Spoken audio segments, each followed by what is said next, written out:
또 안타까운 소식이 전해졌습니다. 가수 설리 씨가 떠난 지 얼마 되지 않아 그녀의 절친한 동료였던 그룹 카라 출신의 구하라 씨도 극단적 선택을 했습니다. 그녀들의 죽음은 그저 안타까움이라는 감정만으로 끝내야 할 단순한 기사거리일까요?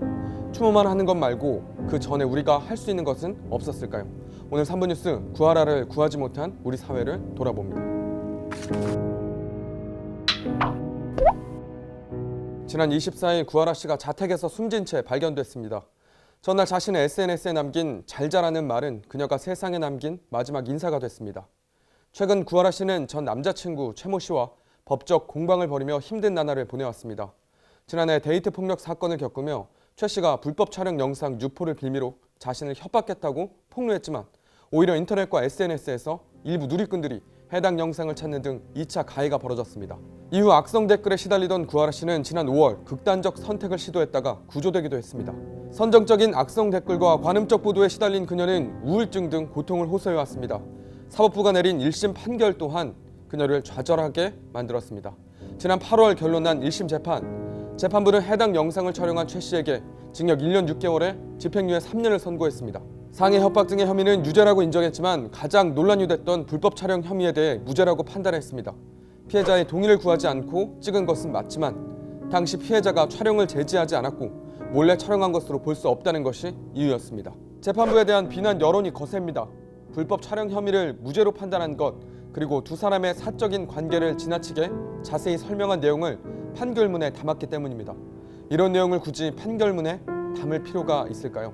해당 영상을 증거로 제출하라고 요구한 것도 마찬가지입니다. 구하라 씨의 변호인단은 이건 역시 2차 가해라며 반발했습니다. 하지만 영상의 내용이 중요하다며 굳이 재판장 단독으로 영상을 확인한 것으로 알려졌습니다. 재판부까지 구하라 씨를 2차 가해했고 피해자의 편이 아니라 가해자 중심적인 양형 기준으로 판단하고 있다는 비판의 목소리가 높습니다. 소설가 공지영 씨도 재판부를 공개 비판했습니다.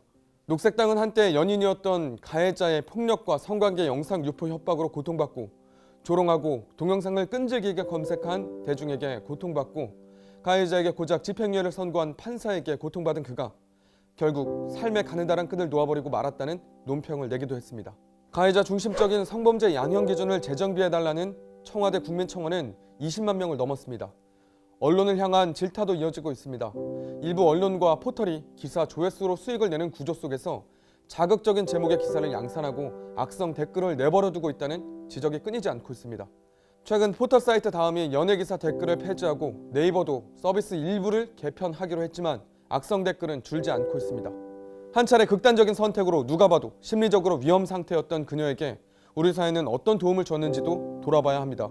그녀가 죽음의 절벽으로 가기까지 방관했던 우리의 모습도 돌아봐야 합니다. 그녀의 죽음은 어쩌면 우리 모두의 책임입니다. 힘들고 고단했던 마지막, 그녀가 필요했던 것은 그녀의 마지막 말처럼 누군가의 따뜻한 인사, 잘자 한마디였을지도 모릅니다. 우리 사회에 숙제를 남기고 간 그녀의 죽음이 더는 헛되지 않기를 바랍니다.